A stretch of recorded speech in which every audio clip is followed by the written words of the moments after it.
শিক্ষার সমস্যা যেটা তৈরি হয়েছে, বাংলাদেশে এখনো পর্যন্ত ভবিষ্যৎমুখী শিক্ষার কোনো অবস্থা আমরা দেখতে পাচ্ছি না। আমরা এই শুনি একমুখী শিক্ষা, ওইমুখী শিক্ষা, কর্মমুখী শিক্ষা, কিন্তু ভবিষ্যতে যে পৃথিবী যেখানে এআই এর প্রাদুর্ভাব শুরু হতে যাচ্ছে, পৃথিবী যেখানে টেকনো ফিউডালিজমের সম্মুখীন হচ্ছে, অর্থাৎ একদল মানুষ টেকনোলজিকে এমন ভাবে গ্র্যাব করেছেন যে তাদের কাছেই সমস্ত টেকনোলজির জন্য আপনাকে হাজির হতে হবে। যেমন ধরেন অ্যামাজন, আপনি ক্লাউড করবেন অ্যামাজনে যাবেন, জিনিস বেচাকেনা করবেন অ্যামাজনে যাবেন, আপনি ডেটা কালেক্ট করবেন অ্যামাজনে যাবেন, মানে অ্যামাজন এক ধরনের।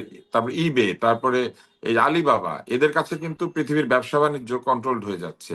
আপনি যদি ইলন মাস্কের দিকে তাকান তাহলে দেখবেন যে স্পেস রিসার্চ, তারপরে এই বৈদ্যুতিক গাড়ির রিসার্চ, তারপরে এই যে এআই ভিত্তিক যেসব রিসার্চ, এগুলো ইলন মাস্কের কাছে চলে যাচ্ছে। আপনি যদি মাইক্রোসফটের দিকে তাকান তাহলে তারা তো এখন অলিগোপলি, তারা ছাড়া আপনার ফোন থেকে শুরু করে কোনো কিছু চলছে না। গুগলের দিকে তাকান, ওই একই অবস্থা। গুগল এবং মাইক্রোসফট পৃথিবীর প্রায় সকল অ্যাপকে কন্ট্রোল করছে। এর পাশাপাশি আইফোনের একটা ছোট্ট শেয়ার আছে, সেটাও কম না। তো এই যে 5, 7, 10 জন ধনীর কাছে সামনের দিনে এআই ভিত্তিক পৃথিবী চলে যাচ্ছে, এটা কিন্তু একটা বিরাট চ্যালেঞ্জ। এবং সেখানে বাংলাদেশ কি করে হয় কর্ম দিয়ে হোক, গবেষণা দিয়ে হোক ঢুকতে পারবে, এটা কিন্তু একটা বড় চ্যালেঞ্জ। এবং আমাদের শিক্ষাকে সম্পূর্ণ ঢেলে সাজাতে হবে ভবিষ্যতের কথা চিন্তা করে।